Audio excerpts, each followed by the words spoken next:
Fala aí, eu sou o Pablo do Responde Aí e hoje vamos bater um papo sobre esforços internos em vigas, beleza? Vamos ver uma situaçãozinha aqui, vamos descobrir como é que a gente resolve ela e vamos entender bem como é que a gente faz isso, ok?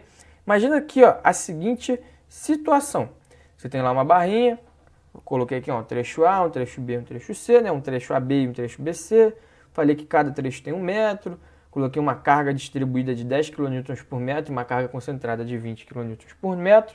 E falei o seguinte no enunciado, ó, qual é a equação e o diagrama do trecho BC? Não quero saber o trecho AB, quero saber só o trecho BC. Como é que eu vou fazer para fazer essa conta, ok? Tem um passo a passo para a gente seguir, ó, que é o seguinte. Primeiro, a gente calcula o diagrama de corpo livre, calcula as reações de apoio, calcula os momentos fletores. Segundo, a gente calcula os esforços internos, e aí a gente tem 3 esforços internos, que são os cortantes, fletores e normais. E por fim, a gente faz o nosso diagrama, o desenho de diagrama, ok? Nessa aula aqui, eu não vou me aprofundar no diagrama de corpo livre, certo? Isso aí a gente já tem que ter bastante esqueminha, a gente já tem que ter os macetes, né? Só vou ressaltar 2 pontos principais. O primeiro, a gente tem que conhecer muito bem os apoios, né? Então, apoio do primeiro gênero, que ele vai me dar um esforço só. O do segundo gênero, que vai me dar 2 esforços, né? Um na vertical, um na horizontal. E o do terceiro gênero, que vai me dar 3 esforços, que é um na vertical, um na horizontal e um momento fletor, ok? Então, a gente tem que conhecer muito bem os apoios.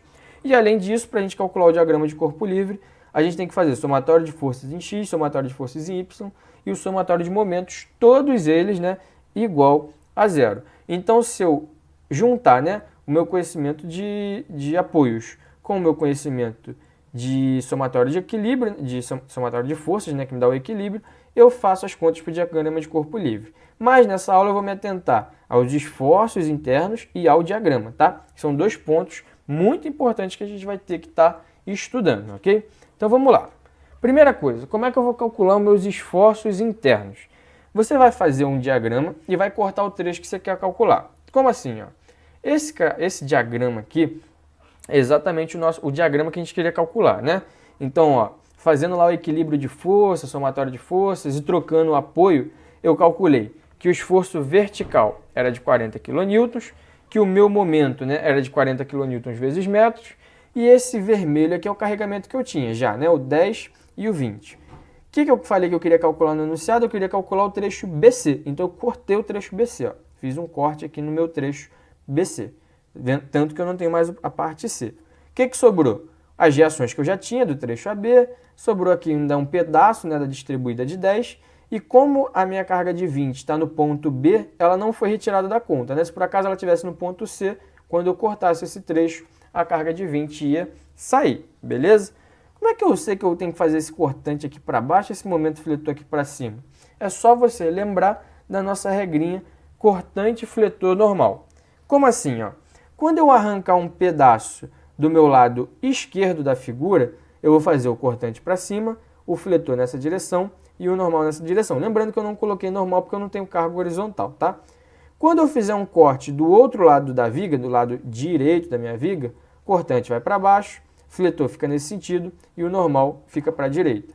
Ou seja, ó, eu cortei o lado direito da minha viga, tanto que eu tirei o ponto C. Se eu cortei o lado direito da minha viga, o cortante tem que estar para baixo e o fletor tem que estar nesse sentido. Lembrando, de novo, que eu não botei o normal porque eu não tenho força no eixo horizontal. Beleza. Agora que a gente já tem essa carga, a gente precisa fazer o que a gente chama de somatório de forças ou equilíbrio, certo? Eu quero primeiro, né, calcular o meu cortante. Então, eu quero que o meu somatório de forças seja igual a zero, ok? Então, vamos ver quais as forças que eu tenho atuando aqui. Vou colocar para baixo negativo e para cima positivo, tá? Então, ó, o cortante está para baixo, vai ficar menos V, ok? O 20 está para baixo, vai ficar menos 20. O que mais que eu tenho? Eu tenho a minha carga distribuída. Não posso analisar ela como distribuída, né? Tem que transformar ela numa carga... concentrada, né? Então, eu vou ter, como isso aqui é retangular, é só calcular a área desse retângulo. Vai ser 10 vezes... Ih, caramba, quanto que vale essa medida? Não sei. E na matemática, sempre que eu não sei, eu chamo de x, certo? Então, eu sei que aquela medida ali vale x. Então, eu sei que para eu calcular a minha carga distribuída e transformar ela numa concentrada, né, vai ser 10 vezes x, como está para baixo é negativo. Então, menos 10 vezes x, certo? E eu tenho mais alguma outra carga? Para baixo, para baixo, para baixo? Tenho. Olha aqui, o meu 40 para cima. Então, vai ser mais 40, ok? Então, isso aqui vai ser igual a zero, porque eu quero que esteja equilibrado. Então, ó, cortante, carga de 20, carga distribuída e reação do meu apoio. Se eu fizer o isolamento do V, né, eu quero que o V fique sozinho, eu vou ter exatamente que o meu cortante para o trecho BC vai ser igual a 20 menos o 10 vezes x. E aí eu calculo quanto que é o cortante para o meu trecho BC, certo? Esse aqui é o valor do cortante. Além de eu calcular o cortante, eu também tenho que calcular o momento fletor, certo? Então, ó, sei que o somatório de momentos tem que ser igual a zero, ok? Vou fazer o seguinte, ó, o fletor no sentido anti-horário, vou colocar negativo. E o que tiver no sentido horário vai ficar positivo, tá? Então, nesse caso aqui, ó, o meu momento fletor que eu estou calculando está no sentido anti-horário, vai ser negativo. Então, vai ficar menos meu momento fletor, certo? O que mais? Ó, eu tenho esse aqui da reação, menos 40, porque está no sentido anti-horário. O que mais que eu tenho?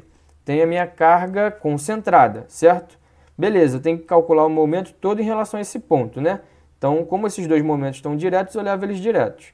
Mas quando eu tenho carga, eu tenho que calcular essa distância. Se isso tudo vale x, e eu sei que essa distância de A para B vale 1, quanto que vai valer essa distância aqui, ó?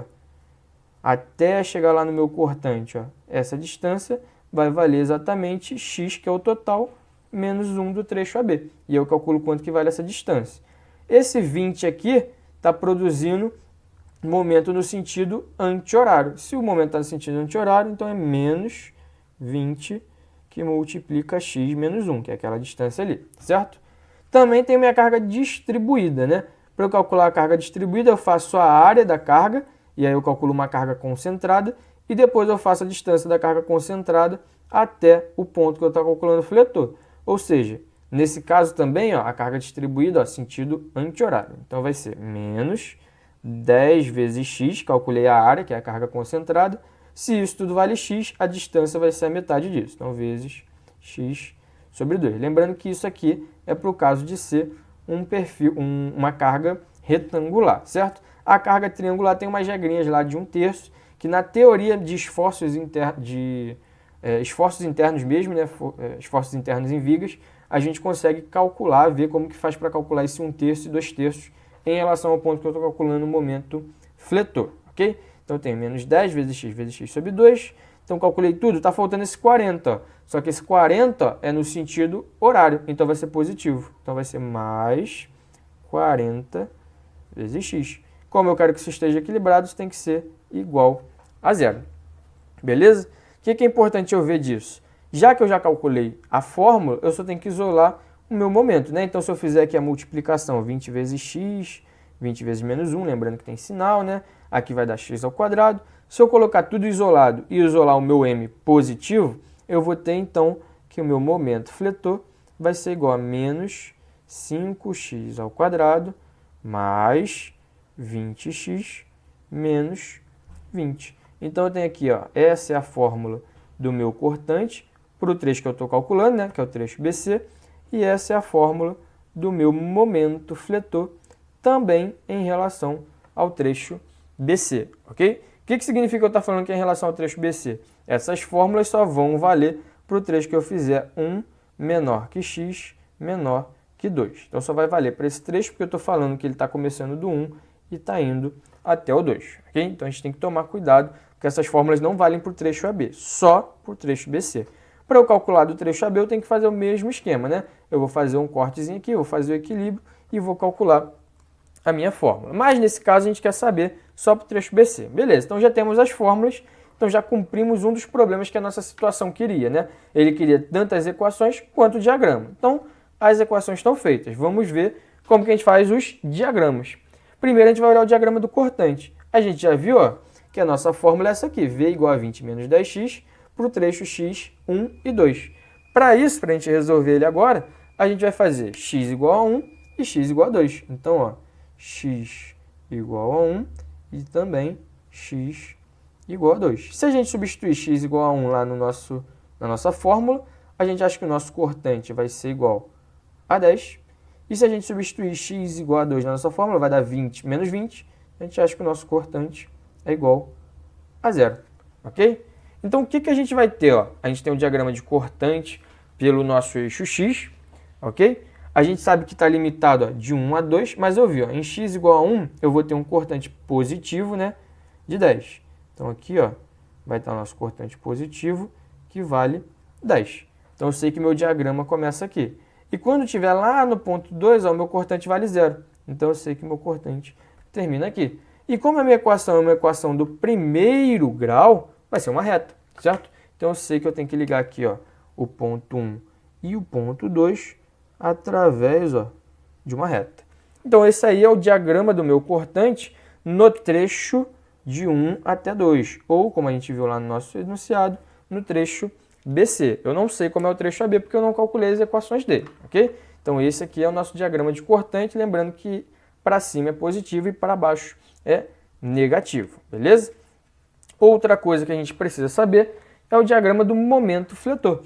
Como é que a gente vai fazer o diagrama do momento fletor? A mesma coisa, a gente tem aqui os nossos momentos, né? Que a gente tem a fórmula do nosso momento, menos 5x² mais 20x menos 20. A gente tem aqui o nosso intervalo, né? Entre 1 e 2. Vamos fazer a mesma coisa. Vamos substituir primeiro x igual a 1. Se a gente fizer essa substituição, a gente acha que o nosso momento vai ser igual a menos 5. Ok? Se a gente também substituir x igual a 2 na nossa fórmula, a gente vai achar que o nosso momento é igual a 0. Então, ele vai começar em menos 5 e vai ir descendo até 0. Então, de novo, eu vou ter aqui o nosso gráfico. A gente sabe, ó, esse trecho é o AB até 1 metro, depois a gente tem o trecho BC até 2. No ponto x igual a 1, o meu momento fletor vale menos 5. Então, aqui, ó, vou fazer o meu momento fletor valendo menos 5. E nesse caso aqui, lembrando, muitos professores colocam o momento fletor negativo para cima, certo? Mas tem alguns livros que colocam o momento fletor para baixo. Eu estou seguindo mesmo o esquema dos livros, né? Fazer o momento fletor para baixo. Mas, no caso, se o seu professor passa a fazer o momento fletor para cima, é só você inverter esse gráfico, tá? Então, o gráfico que eu vou fazer aqui embaixo, você vai fazer ele para cima. Como se trata de uma equação do segundo grau, o meu momento fletor, né?